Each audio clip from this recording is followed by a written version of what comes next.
Hello, my name is True Demon, and I'm the Devil Stockbroker. Thank you so much for tuning in to watch this video. Before we begin, please understand I'm not a financial advisor, and none of the following content is financial advice.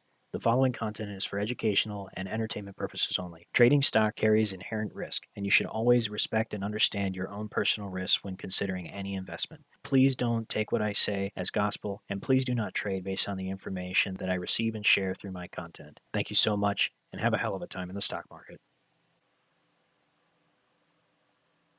Hello, everybody. This is True Demon, the Devil Stockbroker, and today we're going to do something a little bit different. We're going to be investigating in real time everything that we have found on Mullen and their quote partners,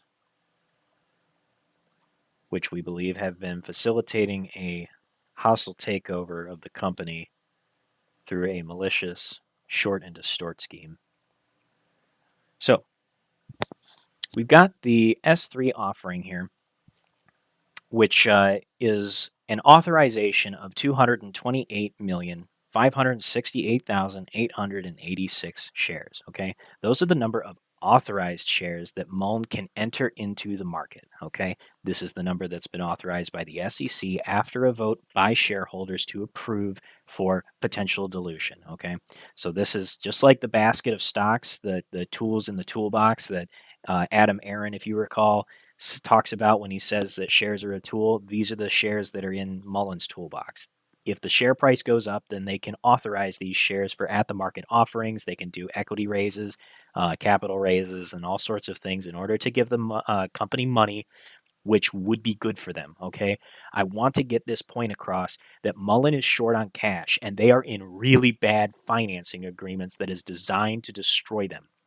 If Mullen does an at-the-market offering after the share price goes up, that is a very good thing. That will enable them to get out of their financing agreements, meet their debt obligations, and sell and buy back their debt at a fraction of the cost, which that would be a phenomenal outcome. Say Mullen goes to $10, they're able to sell 1 million shares and get $10 million to cover a bunch of their debt. That would be fantastic, okay? I really want everybody to understand dilution is not the end of the world with this company. If they get the price up high enough and they are willing to do an at-the-market offering, that would be phenomenal for the company, because this financing that they're in right now is a toxic agreement. It's literally a loan shark scheme. Okay, we're going to go through that so that everybody understands why that is. So let's break apart the S3 offering. The S3 offering itself authorizes the 228.56 million shares, and they currently have that through a company called Isuza Holdings. Okay, Isuza Holdings. That's the relationship to Mullen. So when Isuza holds onto all of the obligations for these shares through warrants, which have an exercise price of $8.84, and an equity line of credit for up to $30 million based on a share price of roughly 96 cents when the equity line of credit was finalized. So that works out to about 31 million shares at that time. Now, the financing that is mentioned in the agreements between Isuza Holdings and Mullen, which had to be disclosed to the SEC because it was relevant to shareholders' interests,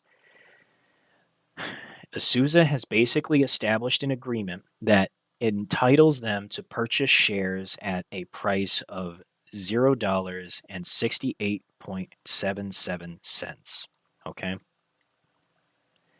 So that's an extremely cheap price. It's written into this financing agreement that Isuza is only allowed to buy up to 9.99% of the authorized of the current outstanding float at a time. So every time Isuza says to Mullen, "Hey, we want to buy shares," Mullen says, "Okay, our current authorized shares is," let's just make up a round number so that it's easy to do the math in your head, 100 million. Okay, so you're only allowed to have 9.99% of our authorized shares. So Mullen says, "Okay, here you go. We're going to add these shares into the float," so they take them out of the S3 filing and they give them 9.99 million shares. Okay, Isuza says, "Great, thank you." Now here's where the scheme comes in. Isuza also has the right to sell stock and short Mullen. They have the right to short, okay? That's explicitly written in the financing agreements.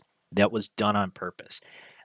Secondly, Isuza has also retained the right to sell 9.99% of stock to its partners, and that is also explicitly written into the filings. What Mullen did not know is that Isuza has access to 6 different disregarded entity partners, which are each able to hold 9.99% of the outstanding shares for Mullen. So here's how the scheme works. Isuza buys 9.99 million shares at a time, or 9.99% of the outstanding shares at that time. Okay? So 9.99% of shares. They give that to Isuza. Isuza says, great. Now, what Isuza does is they say, hey, Alt Global Holdings, we have 9.99% of Mullen. Would you like that? Yeah, sure, we'll take that. So 9.99% of the shares goes to Alt Global Holdings. And now this number gets zeroed out.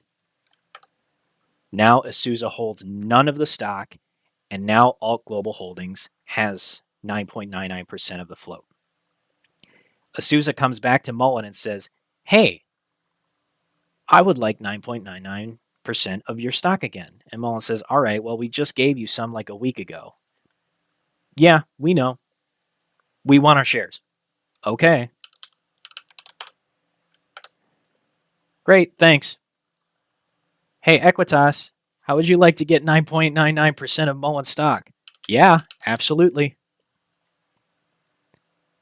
And then this gets zeroed out.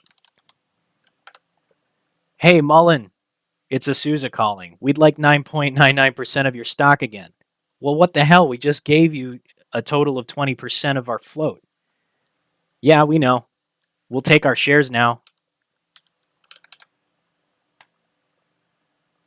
So now Isuza sells even more to TDR Capital. And then this gets zeroed out. Hey, is it starting to sink in? Are you starting to see the scam here? Are you starting to understand what's going on?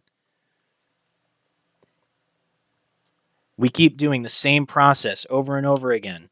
9.99%, Isuza sells. It immediately goes to another partner. Oh, and you want to know the other screwed up part? Alt Global Holdings, by the way, they decided to sell to one of their subsidiary entities called Digital Power Holdings, which now holds 9.99%. And then this gets zeroed out.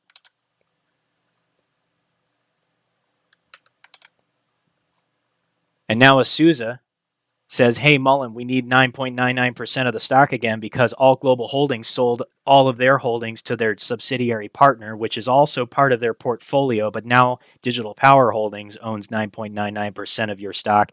Now Alt wants 9.99% of your stock too. And Mullen says, well, what the fuck is going on, man? You're diluting our shares and you're taking away our entire offering. You're exhausting all of our shares. And Isuza says, too fucking bad, bitch, because it's written into our contract that you're obligated to sell to us, and we have a fixed price deal. You have to sell them to us for 68 cents. Give us our shares. And now Isuza turns right around and gives it to Alt Global Holdings, which has access to more than 10 different subsidiary companies. So Alt Global Holdings can collectively pull out 9.99% of Mullen's authorized shares at a time and distribute it to each of its partners. And you will take note that they have done this to different companies. And in fact, Digital Power Holdings themselves used to be a company called Digital Power Corporation, which got into a financing agreement with Isuza Holdings and all of these other funds, and Alt Global Holdings slowly accumulated their entire float. Eventually, Alt Global Holdings made a final acquisition of Digital Power Holdings for less than $10 million, a company which was formerly operating at a market cap greater than $400 million. They literally acquired them for pennies. And that's how the situation is. Here is the thing, is that Isuza is only able to withdraw this 9.99% at a time. Because of that, Isuza has to do it within they have to do this over the course of several months. This is going to take them time. They started this in early February. We're now in early March. They've diluted Mullen by about 50% now, and that's created a bit of a problem. A lot of people are talking about if management is in on it, but the thing is that none of the original owners of Mullen have been involved with these guys as far as we know. Like we can take the CEO David Mickery for example. He was formerly a executive at American Media Corporation, which was it was a media, I forget what you call them, but he basically like published rap music, and that was his business before that. Like the guy's been in business for a while, and I feel like this is something like he's not totally new to business, but he's absolutely new to publicly traded businesses. He's never been in control of a publicly traded company. So a lot of people want to say that David Mickery is in on it, but that's not necessarily the case. You see, Asusa and Alt Global and Equitas and Drawbridge and all of these other companies, they have operated together for a long time, and they've made these acquisitions over and over and over again, and they've repeated this same scheme more than more than 6 different stocks. If you recall Naked, which is now Centro, well, that was that was these guys. Naked got diluted by Alt Global Holdings and Asusa. Go back in their filings, you'll find it. Digital Power Holdings used to be Digital Power Corporation, which was acquired by Alt Global Holdings in a hostile takeover using this exact scheme. Very effectively, I might add. Also, a company called Net Elements, which merged with Mullen. That was because Alt Global Holdings already owned a significant stake, and they were able to convince Mullen to merge with Net Elements, which Net Elements wasn't even a car company. So all of this works out to basically a rippling hostile takeover scheme where you have Asusa Holdings, which is a malignant financing organization, which is colluding with all of these different funds, which also have disregarded entities in its portfolio, which can independently own a portion of Mullen stock. And by doing this, they can continuously dilute the company and acquire them for such a small price. By the time this is all done, they'll be able to purchase Mullen for less than $100 million. This is the fraud that's going on. Like that's exactly what's going on. And there's other individual investors involved in this as well, that are each holding like a small portion of it on top of it. David Mickery being one of them, but as a CEO, he's entitled to a portion of the company's equity. So now that we have gone through all of this, like I hope that this at least explains the fraud that's going on. Here's the thing that's also happening here, or at least the thing that I suspect is happening, is that market makers are involved in some way because there's a relationship between multiple individuals in this company and one particular broker bank. And until I can positively identify and provide evidence, I'm not going to state the name. These names I can confidently say are involved in this scheme because they've worked together before. They've been a part of the financing agreements, and Asusa is always in the middle of it. They're always the ones passing the shares around. That's what they do. And the reason why they are, you can look into this a little bit further. The managing director of Asusa Holdings, his name is Michael Vach, spelled WACH. He is banned from trading because he was found guilty of embezzlement at Chase Bank, and he is no longer allowed to trade stocks. He's actually a convicted felon. And felons cannot trade in the stock market. It's outright banned. The thing is that he's not banned from managing a company which provides financing. And the thing is that he's been cited in numerous lawsuits for racketeering and malicious organizational practices. Part of it is it's basically he runs a loan shark operation, and he's done it multiple times. This guy is a shady, crooked motherfucker, and his wife, Rachel Glicksman, is the one who purchases all of the portfolio, all the stocks in the portfolio of Asusa on his behalf because she's not a felon. She's allowed to. And since she works for the entity, she's allowed to purchase stocks on behalf of the entity. But you'll notice that Michael Vach has always got his signature on all of the financing agreements, which he is not barred from doing because there is no ban on him providing financing. The guy is a professional loan shark. He is a flaming piece of shit as far as I'm concerned. I digress. Isuzu Holdings is a long standing crooked organization that has built this airtight financing agreement that they pass off to small and medium sized businesses which are struggling financially and targeting them explicitly in this way in order to basically draw down their capital and just siphon shares out of the company to the point where they can be hostily taken over. Someone's asking, can someone send this to David Mullen, CEO? He's probably already very aware. There's sadly nothing that he can do, and I see other people saying like just cancel the contract. Well, you can't just do that. This is a equity line of credit, which is basically this is a loan that entitles the company to access and purchase of shares in the company. That's part of the agreement, is that they are entitled to purchasing this company, and there is nothing that Mullen can do at this point except to completely pay off the debt. That is the only way out of this. There is no case where they can just cancel the contract. That's defaulting on a loan. And if they do that, then they are entitled to buy the company outright and seize assets. You can't just back out of a loan. It doesn't work like that. So before you just go ahead and say like, well, Mullen should just prevent the dilution. Well, they can't. That's their hands are literally legally tied. They are being they are tied to a chair, being beaten senseless, and simultaneously having their pockets rifled through to take all of the shares out of the company. And there is a limit to how much that these guys can carry back to their truck before they run off with all of the goods. They have to do it quickly. But they have to do it quickly based on retail involvement. Because if this thing squeezes and Mullen is able to get out of their agreement by paying off their debt at a preferable price, if their stock price rises to roughly $10 per share, then these guys would be in a position to exercise the warrants, and Mullen would also be able to make an at the market offering. Now, everybody gets upset when they hear about dilution, but in this case, dilution will save Mullen. Dilution will be if they were able to dilute at $10 per share, they would be able to cover their entire debt and meet their financing obligations early at a time which is most critical for the company to survive.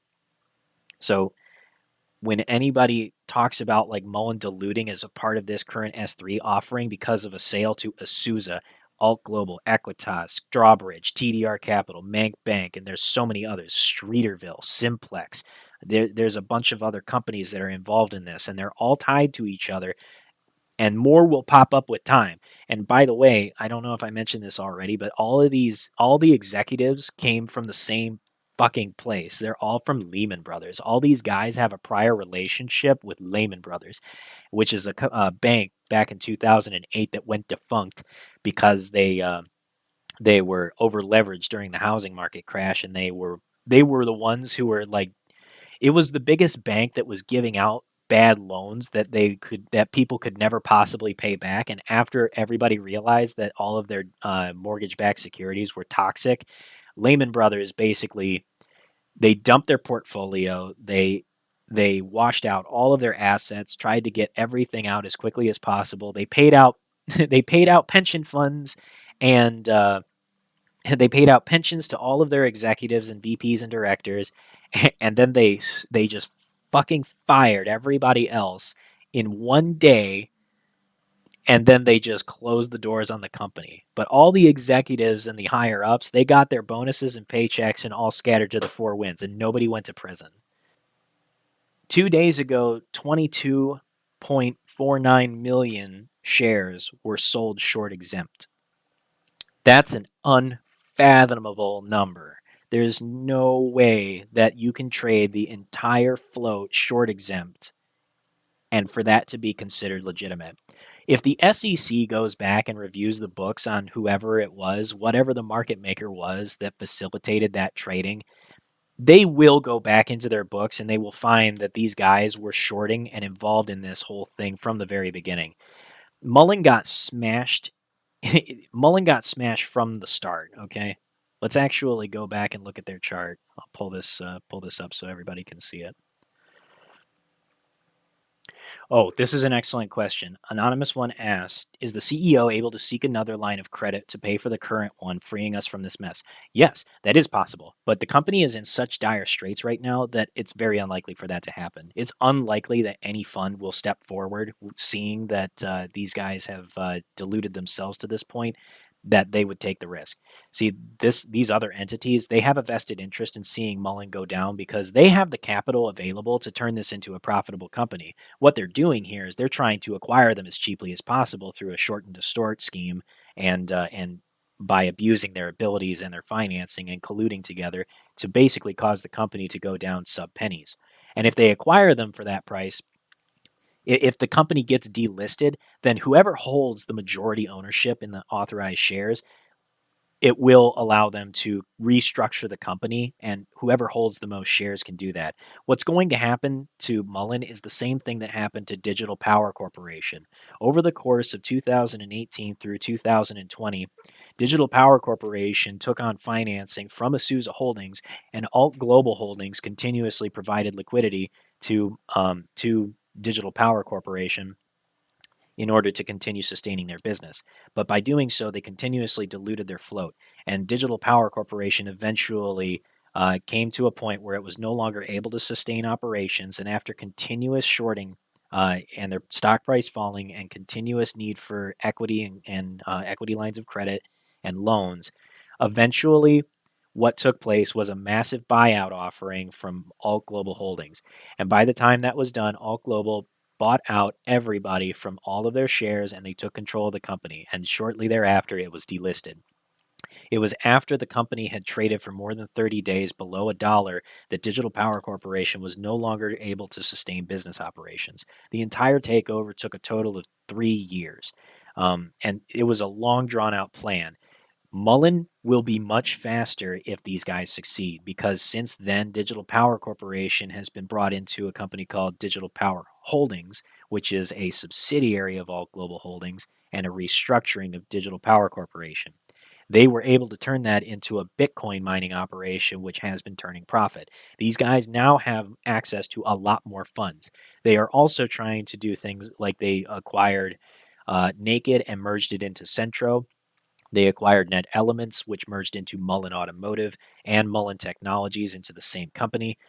And now they're trying to acquire all of these companies for pennies. They're merging weak companies into stronger ones and including them in their financing obligations. And by doing so, the CEOs, who I believe are unaware of the maliciousness that's going on, are they end up tying themselves into a chair and then they're forced to be robbed blind. If you're new here on the channel, please consider subscribing. We do a lot more. We do a lot more stocks than just one. We're not focused on just one stock at a time here, but this is a rare case where we see a lot of fraud and funny business going on with a particular stock, so it has our attention. I am expecting in the next 2 days for Mullen to end up on the threshold list. I keep checking this. Look at the security lending volume as well. Like, this is ridiculous. You see all this lending. This is market makers covering their fails to deliver. They're borrowing shares to cover their FTDs that they created with all those short exempts that we saw. So when I want this to be clear so that everybody can go back and reference this point on the video and understand, just because the short exempts maybe fails to deliver doesn't mean that they have to cover by buying. They can cover with borrowing. They can do that. They can delay things. They have a lot of options. They're pretty powerful entities. So you got to be aware of this stuff and understand all the factors before you go jumping to conclusions and be like, oh, they didn't cover after TD said that they had to cover. It's like, yeah, well, they did. They covered. They borrowed shares. That's that. They can do that. So we need to understand all those factors before we go jumping to conclusions and start freaking out. And I'm just trying to control everybody's emotions and panic. There's no reason to panic. Look at this. Look at this utilization. There's more shares being found for borrowing as the short interest is climbing. That tells me market maker involvement, because market makers and broker dealers have so much access to shares. That tells me all I need to know. Like, I know a market maker is involved at this point. This is all confirmation of that. Look at that cost to borrow. Oh man. Listen, I'm not a financial advisor, and this is not financial advice, and I'm not an expert in market mechanics. I'm just a computer geek with a really good calculator in his head. But this is costly for every short and every and every hedge fund that's involved in this. And if retail continues to buy this float and continues to exhaust the supply of these shares and prevent these guys from being able to outpace the dilution, they will lose a metric ton of money so quickly it will make their heads spin. But it does require conviction through the red days. All right. It's going to be a hard fight. So don't panic if you actually believe that this stock can squeeze. Squeezes are very difficult. Now, here's where the short exempt scheme makes it extra sketchy. A short exempt is exempt from the locate rule. And when you when you hear locate rule, think locating a share or borrowing a share. And if you don't locate a share, you can't borrow a share. And if you sell a share that you can't borrow, well, you just naked shorted. So a short exempt that fails to locate is a naked short. Now, what happens if you're a market maker that knows a whole bunch of entities that are killing this one particular business, and you know that stock's going to go down, and they tell you, "Hey, we're going to dilute the fuck out of this company on such and such a date." It would be really great if you facilitated all of the buying there and shorted helped us take care of the shorting on that company. We'll do the shorts. We'll let you know when to provide all the shorts to all of the people who are buying their stocks so that they don't actually buy them out of the market. And then you guys keep the difference when the stock price inevitably falls down by another 20, 30, 40, 50 to cents. And the market maker's like, sounds like a good deal. So they use short exempts because they never have to borrow the stock except until after 4 days, then it fails to deliver. 2 days after it fails to deliver, they must close that fail to deliver by purchasing shares out of the market or borrowing a share from a broker dealer and then providing that to the person that they sold the short exempt to. So putting all of that together, the financing companies need the price to be low because they need Mullen to not have any other options in terms of their financing. If Mullen's price goes down, then they can't sell shares directly to the market and nobody will want to buy their stock and nobody else will want to work with them. So you got these malicious loan sharks that are like, hey, market makers, short the fucking shit out of these guys so that we can get them at a better price. And the market maker's like, great, sure, as long as you promise to sell me shares at a preferred price. So they do. And that's the agreement that they have. You have these guys which are they're purchasing shares from Mullen. They're lending these shares out to market makers for like basically nothing. The market maker uses that as ammunition to short down the price, and then they buy it out of the market after a whole bunch of retailers get washed out of their positions. And as soon as that happens, you see these lifts in the price. But then they just start the cycle all over again. They get another dilution, they lend it out to the market maker, they short the fucking shit out of it, and then the market maker buys up a little bit, it has a little pop, and then it shorts again. And every time there's these little pops, each time, that's the market maker covering those failures to deliver. And you notice that the shorts get more severe every time, and the pops become less and less frequent and less severe.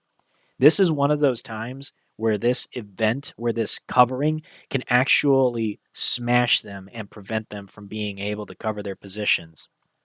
It's going to be really difficult, but I'm pointing out this particular month because the market makers over leverage themselves. They really, really overexpose themselves. There was a ton of trading volume here, and it was not a coincidence.